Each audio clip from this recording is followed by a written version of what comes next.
नमस्कार। हमने पिछले एपिसोड में दो बातों का जिक्र किया था ब्रांड एक्सटेंशन के कारण के। एक था मैनेजमेंट का ईगो, मैनेजमेंट का माइंडसेट, वो हमने डिस्कशन किया, और दूसरा था मार्केट प्रेशर या उस ब्रांड ओनर की मजबूरी। उस पर चर्चा करते हैं।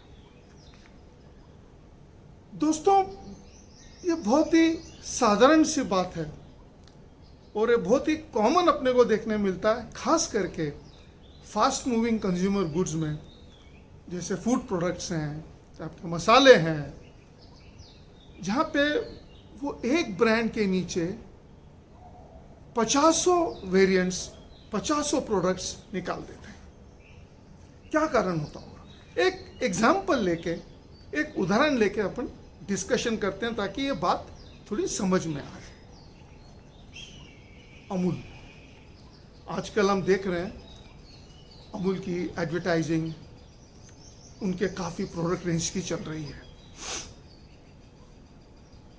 अगर आप अमूल की वेबसाइट पे जाएंगे तो अमूल के एक 14 कैटेगरीज होते हैं। सब तो मुझे याद नहीं है, लेकिन आपको जो सामने आते हैं आंखों के, वो मैं आपको बता देता हूँ। अमूल दूध, ऑफ कोर्स, लस्सी, छाछ, मिल्क ड्रिंक्स, पनीर, घी, ये तो दूध से जुड़े हुए हैं। और हाँ, आपके बेकरी प्रोडक्ट, अमूल ब्रेड है, अमूल के पिज़्ज़ा बेस है, अमूल का पाव आता है। फिर उन्होंने फास्ट फूड भी, उनके फ्रोज़न फूड भी है जो आलू से बनते हैं, उनके अमूल के फ्रेंच फ्राइज़ हैं, उनके अमूल के आपके हैश ब्राउन्स हैं, फिर उनके चिप्स भी आते हैं। और हाँ, अगर मैं भूल नहीं रहा हूँ तो अमूल बटर भी आता है, जो शायद हम सब लोगों को बहुत प्रिय है।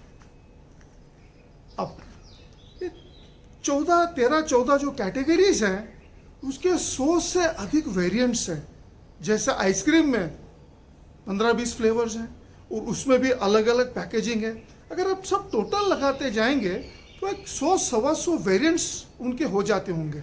अब ऑब्वियसली अगर मैं कहूँगा कि हर प्रोडक्ट की, हर कैटेगरी की आप अलग ब्रांडिंग करें, तो हर को ये कोई संभव होने वाला नहीं है, क्योंकि उसके पीछे काफ़ी रिसोर्सेस लग जाते हैं।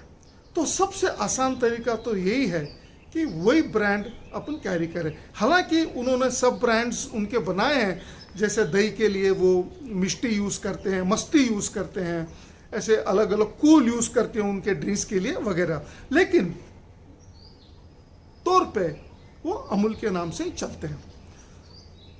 अब ये हम एग्जाम्पल लेके जो नए एंट्रेंस आते हैं उनको एकदम ऑब्वियसली दिख जाता है, लेकिन हम उसके पीछे क्या चल रहा है ये कभी हम सोचते नहीं हैं। और स्पेशली एंटरप्रेन्योर्स को ये सोचना बहुत ज़रूरी है आज के कॉम्पिटिटिव एनवायरनमेंट में। थोड़े विस्तार पे बात करते हैं। आज 50 साल से ज़्यादा हो गए अमूल को एस्टैब्लिश हुए। चालू उन्होंने किया था दूध से, गुजरात में, और धीरे धीरे उनके वो प्रोडक्ट्स वो बनाते गए।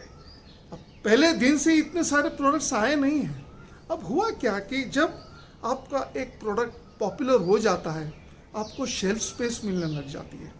फिर दूध आए, दूध के अलग अलग प्रोडक्ट्स आते गए, और वही डिस्ट्रीब्यूशन का नेटवर्क मजबूत होने की वजह से उनको शेल्फ स्पेस मिलते गया।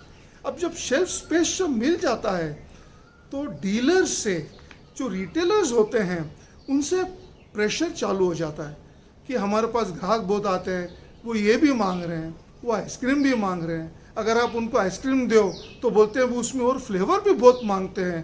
आप देखिए बास्किन रॉबिन्स के, आप देखिए और ब्रांड के इतने सारे फ्लेवर चलते हैं, फिर अमूल में क्यों नहीं आता? ये प्रेशर मार्केट से भी आता है और दोस्तों कंपनी के सेल्समैन से भी आता है। जब अगर कोई सेल्स अगर न होना, तो एक बहुत अच्छा उदाहरण है सेल्समैन लोगों का कि सर उस प्रोडक्ट का डिमांड है लेकिन हम वो नहीं दे रहे हैं, और ये जब 10 बार 10 सेल्समैन दिन में जब 10 बार बोलेंगे ना, तो मैनेजमेंट पे प्रेशर आ ही जाता है। और अगर उनकी कैपेसिटी बनाने की है तो बना देते हैं, उस नाम के नीचे वो आ जाते हैं। यहाँ तक तो ठीक है, प्रोडक्ट तो आपने बना दिया, और चूंकि आपका डिस्ट्रीब्यूशन नेटवर्क तगड़ा है, आपने आपका प्रोडक्ट तो शेल्फ पर रख दिया। लेकिन कभी आपने किसी वो प्रोडक्ट रेंज के उनके प्रॉफिटेबिलिटी स्टडी की है? हाँ, आपने 50 प्रोडक्ट तो दे दिए, 50 फ्लेवर दे दिए, लेकिन क्या सब चल रहे हैं? आइसक्रीम की अगर हम बात करते हैं तो आप कितने भी वैरायटी कर लीजिए, दुनिया भर में ये हमने देखा है कि 3 फ्लेवर ही सबसे ज़्यादा चलते हैं, वनीला, स्ट्रॉबेरी और चॉकलेट। तो अगर सत्य है तो क्यों ज़रूरत पड़ती है और इतने 15-20 फ्लेवर्स बनाने की? आसान सा है, मार्केट का प्रेशर है, ये है क्या पूछेगा, वो फ्लेवर है क्या पूछेगा, वो वेरिएंट है क्या पूछेगा, लेकिन आखिर में 10 में से 7 लोग तो ये 3 चीज़ लेके जाने वाले हैं। इसके पीछे कहानी ऐसी है कि अगर आप को 3 चीज़ें बेचनी है तो साथ में अगर आप 10 नहीं लाते हो तो 3 पे भी प्रेशर आ जाता है।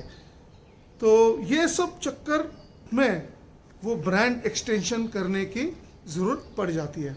अब क्या वो हर कैटेगरी, हर प्रोडक्ट सक्सेसफुल है? और सक्सेस की व्याख्या क्या है दोस्तों? क्या वो प्रॉफिट सेंटर माना जाएगा? क्या वो प्रोडक्ट, वो कैटेगरी जो अलग है, क्या वो कंपनी के मुनाफे में, सेल्स तो शायद दे दिया होगा, लेकिन क्या वो मुनाफे में ऐड कर रही है? वो देखना, समझना बहुत ज़रूरी है। और अगर हम हमारे पन्ने खोल के देखेंगे एक्सटेंशन के, तो ज़्यादातर ये दिखेगा कि सब प्रोडक्ट्स प्रॉफिटेबल नहीं रहते हैं। अब अमूल जैसे कंपनी जो इतने सालों से हैं, जिनका बैलेंस शीट बहुत तगड़ा है, वो शायद ये सहन कर सकें ये जो कमज़ोर प्रोडक्ट को साथ में ले जाने के लिए, उनके पार्लर्स में डालने के लिए मजबूरी से शायद वो कर सके। लेकिन एक आम कंपनी को ये बहुत सोचना ज़रूरी है कि हम वो जो अपने जो खास प्रोडक्ट हैं उसके ऊपर ही जोर दें, और अगर नई कैटेगरी बनाना ही है तो एक्सटेंशन के बारे में जहाँ तक हो सके बहुत सोच विचार करके निर्णय लें। ब्रांडिंग पे चर्चा जारी रखेंगे। मिलते हैं अगले सोमवार को। नमस्कार।